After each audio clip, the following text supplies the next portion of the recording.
this was not a strategy that President Obama signed to talk about specifically cybersecurity. The strategy was about cyberspace, and part of cyberspace is securing the cyberspace. So that's, I think, is an important distinction. When we start looking how cyberspace is indeed more than just technology, it's more than just devices, it's business processes, it's the ability to have governance at the CEO, the board of directors level. All these pieces have to come together for security to be more secure. Thank you. Gracias. And to do so, there has to be the recognition from the end user all the way up to the boardroom. The third piece, then, I'm going to do some specific comments about the national strategy for trusted identities in cyberspace, and specifically on that. So first, on the journey. About 11 years ago, a group of us met at one of the universities in the U.S., Purdue University. I'll move aside here. I'll come out here. Let's be closer to the audience. And during the meeting, we were given two simple questions. Where were we from an information security perspective 10 years prior? So this would have been in the year 2001 and before September 11. And where will we be 10 years in the future? So in the first instance, it was easy to say that we continue to struggle with software that has vulnerabilities, protocols that are not sufficiently fuzzed so you can identify the vulnerabilities in the protocol that support the software. The hardware devices that have the chips, that have the code on those, are not sufficiently secure. So that's one thing that we saw 10 years prior. The other thing we saw was just the way we run the operations. Security was always considered as something you add on later on. There's tremendous desire to move the market forward fast. Sometimes moving fast does not give you the opportunity to do security as soon as you release a product. So in many cases, the concept was put the product out, then come back later and secure it if someone finds a security problem. And I think we all know those security problems have existed. The third thing, and this was the interesting piece of this, is there was not much collaboration for in the late 1980s, early 90s, even those that were doing internet-based protocols, working on that level of technology. Now, bear in mind, this is before the World Wide Web exploded as we know it today, but we were not even working on security. We were working on availability. We were working to make sure that if my packet didn't get from my computer system to another system here in Barcelona or in Rome or in Berlin, that it had a way to get there. That was the focus. But the security was not a consideration. So then the second piece was, where will we be in the future, which is now? And I want to just share with you the categories that we had talked about that we would see in the year 2011, 2012 timeframe. And I think you'll find it interesting when you look at the categories. This, and remember, this was 11 years ago when we did this report. So here's the categories. We had top 10 trends. First, the Evernet. Billions of devices that are connected and always on will be the life we live. Boy, that's so true. They're always on, and because they're on, we expect them to work. The second thing is what we called virtual business. I remember the days where using VPNs were the first thing that gave the ability to connect inside the network to outside business partners. And now the connectivity is everybody on the outside connected to our businesses. Whether we're doing B2B, B2C, or C2B, or B2G for the government. We can trace packets, and we have no idea where they go through our business partners and other entities. The third trend that we looked at was the rules of the game, and that's the role of government. And that's something I wish we had hours to talk about, is try to understand better what the role of government. But in my humble opinion, in the years I've gone from private industry to government, the government's role is not to regulate the private industry, not to create this international treaty to have a body like the United Nations in charge of the internet. Governments are good on helping to provide defense and to keep our societies free from crime, including cybercrime. So we need to make an investment in the law enforcement, the intelligence and defense communities, to make sure they have the same abilities that we have in private sector. We need to make sure that they're talking to each other, that the government agencies, and I've seen this around the world, when I call for a meeting in my former posting, and I would show up and someone's from the Prime Minister's office there, but no one from the Ministry of Foreign Affairs, or no one's there from the Ministry of Communication. What I've learned, this is an all government issue, just like it's all private sector issue. The fourth trend was privacy concerns. And I know between the US and the EU and other countries, privacy continues to change on how we define it. Before some of the big data that we see contained within the IP-based networks today, many people didn't think about privacy. They were very happy to take their loyalty card to get a free carton of milk. I will give you all my information. I don't think we realize what it did, and it continues today. I mentioned briefly a moment ago the term we use next is haste makes waste. The desire to time to come to market was more important than come to market securely. And I think almost every one of us in this room lives with that today. We're having to come back and fix something after it's not been built properly. The last few things, the talent wars. Where do we get the security professionals? We have the CISSP, the CISM, the CSSLP. We have a number of different things under ISO 27000 and 17000. But even trying to train people to those standards. In the United States, in one government agency, we need 1,000 new security specialists. We get about 40 a year. That's not enough. Think of the global requirement that we have, particularly when there's competition between government and private industry to hire these experts. We just don't do enough.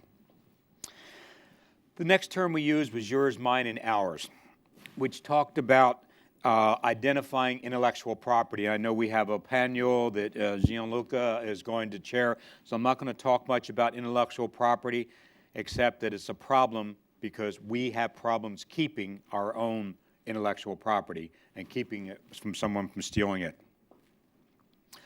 The next item is the web of trust. That basically we are getting better at developing standard security architectures. I had a conversation last night about operating in the cloud. And people would come to me 5 years back and say, the cloud is not good because you can't secure it. And my response was, if you can build it, and you can build it new, you can make it secure. You can use strong authentication. You can do all these other things. So this is our opportunity not to live with what we developed in the past, but actually set the course for moving forward. And the last thing is information pollution. I know as a security person, I subscribe to approximately 10 to 15 different security lists that every day I get. I wake up 2 hours early just to read the stories that came in from the night before, and I'm sure many of you do as well. There is just so much information out there. How do we find out the things that really make a difference to us?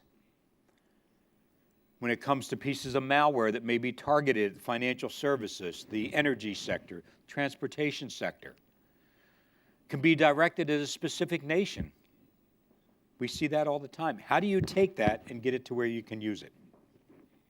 So that was 10 years ago. So now I want to actually get up to what's on the screen and get back to that for a moment, now that I think we've got this working.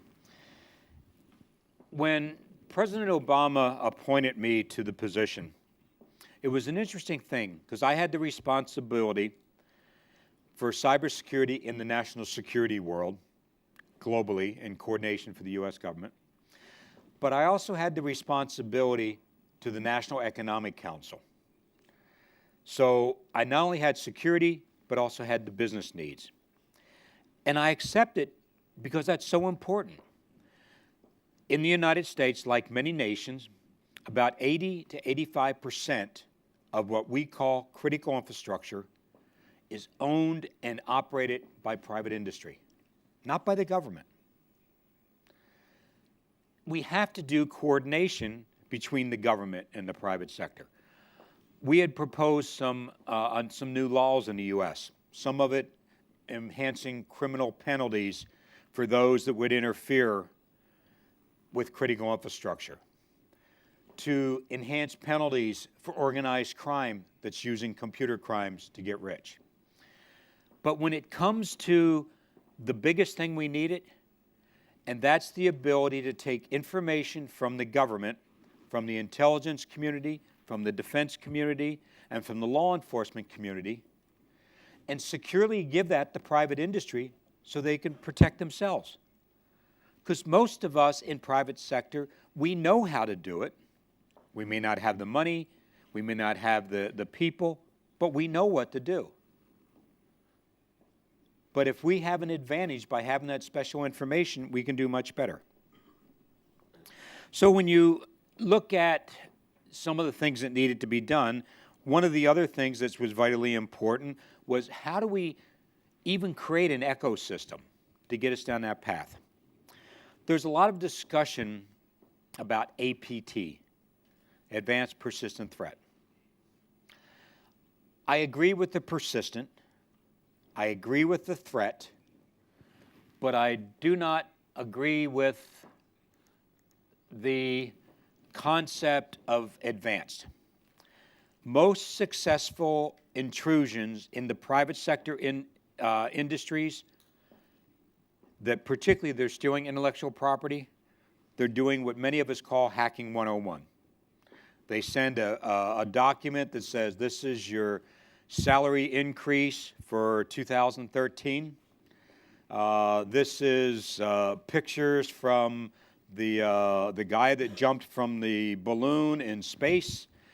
Things that we would be interested in, they trick us into clicking, install malware. The malware looks for vulnerabilities. The vulnerability gives them the ability to escalate privilege. That's hacking 101. It's persistent and it's a threat. So one of the things that we looked at when we were saying, what are some of the things that we may be able to do to reduce the risk? Not eliminate the risk, but reduce the risk. And the President asked us to create a national strategy for trusted identities in cyberspace. Identity management that works. Identity management that becomes in a situation where it protects our privacy, where it's convenient. And it's easy because in many cases, when we talk about identity management, those of us that come from a technology background, it's easy for us. Last night we were talking about someone's 70-year-old mother. I was talking about my 89-year-old mother. How do you make it easy for a person that still thinks a pencil is advanced technology? So it's got to be convenient for everybody.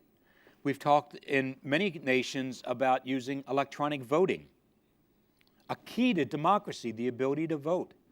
But you have to be able to trust it. You also have to make sure there's a business case. And this is one of the things that we saw within the U.S. government, because when we put together this strategy, it was asking private sector to build this ecosystem. It was asking private sector, the entrepreneurs, the venture capitalist firms, the big businesses. Some of our sponsors right here have already started working in some of these projects. But we said as the government, we're a customer. In the U.S. government, to deal with most U.S. government agencies, you have to have somewhere between 20 and 30 different accounts. Now, many of you still have the ability to remember phone numbers that's not in your mobile. Try remembering 25 different accounts that you may use once or twice a year. Even in the United States, this time, I think this week, they're preparing to light the national Christmas tree outside the White House. In order to attend, you must apply for a lottery. To apply for the lottery, you have to create an account with the National Park Service. You do that once a year. You don't keep the same account, you have to create a new one. So how can we do this? How can we make this where it's more cost effective? Every government agency, it's estimated in the United States government alone, somewhere between 13 and 45 million US dollars just doing password management for the employees and for the interaction with the citizens. So that's why we put together a directive that says for most government agencies that do not require strong proof of person, we can use OpenID, Google credentials. Why should citizens, why should we have to create a new account to watch the Christmas tree be lit? So the efficiency has to be there. The ease of use has to be there. Some people, and I don't have my mobile with me, but I have an application which I can do a one-time password.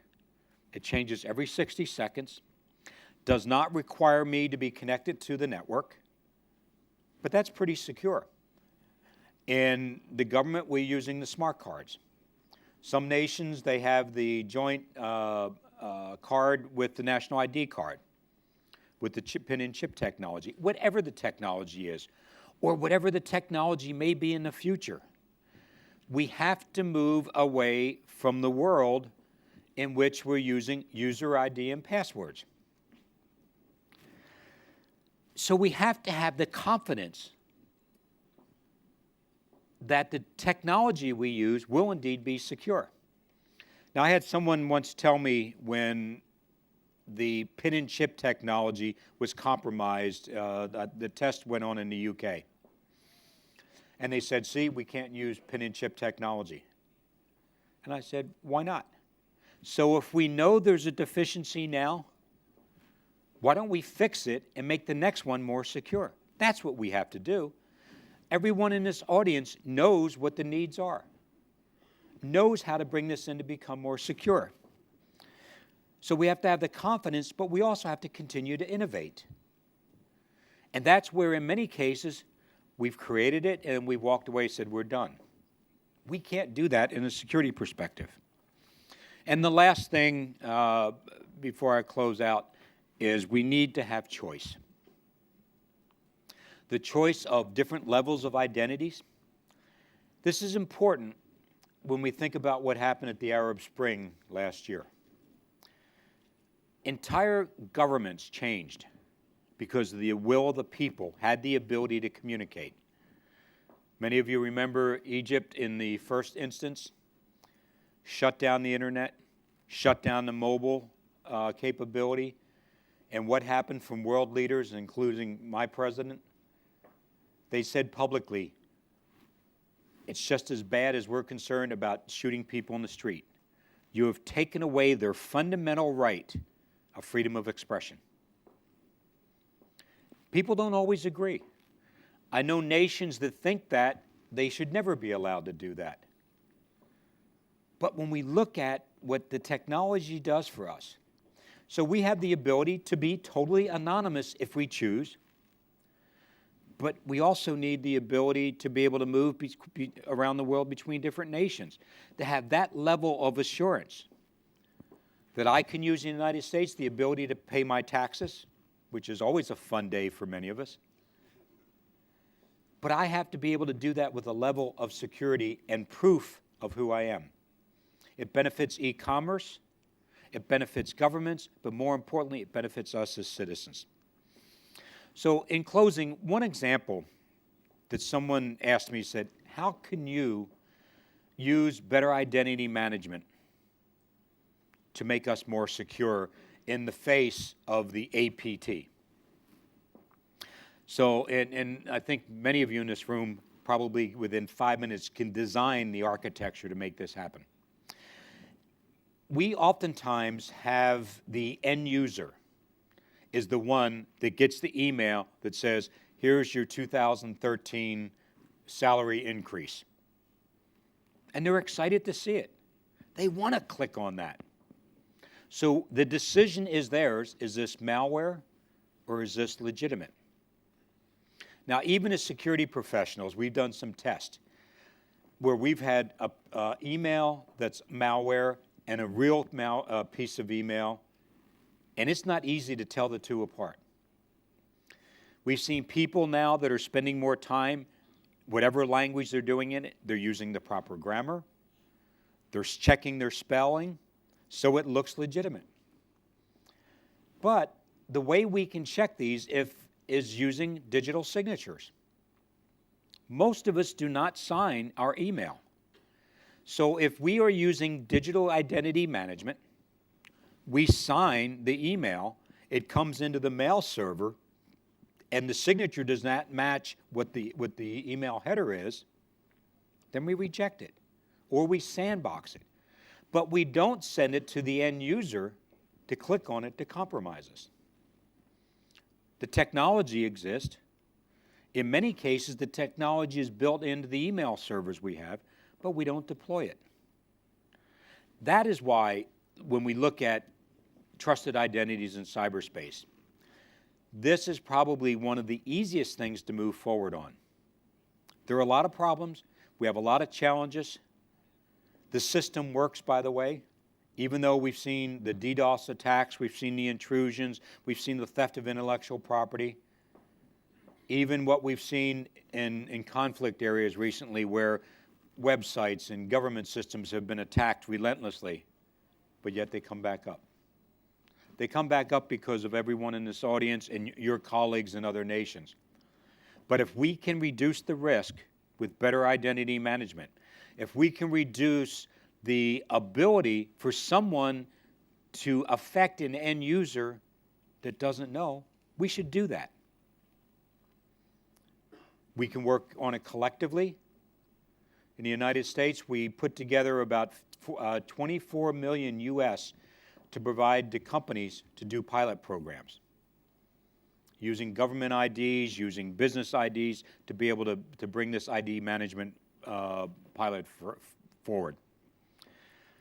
While we try to work on it together, what we must do, though, is we must do all we can do to secure our part of cyberspace that we have the responsibility for. And what happens is we all are much more secure and we're much better for it.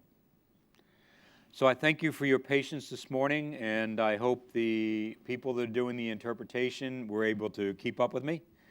I look forward to, once again, seeing you individually after the break this morning, and very much appreciate Gianluca and where is Daniel for all the support in helping me get here.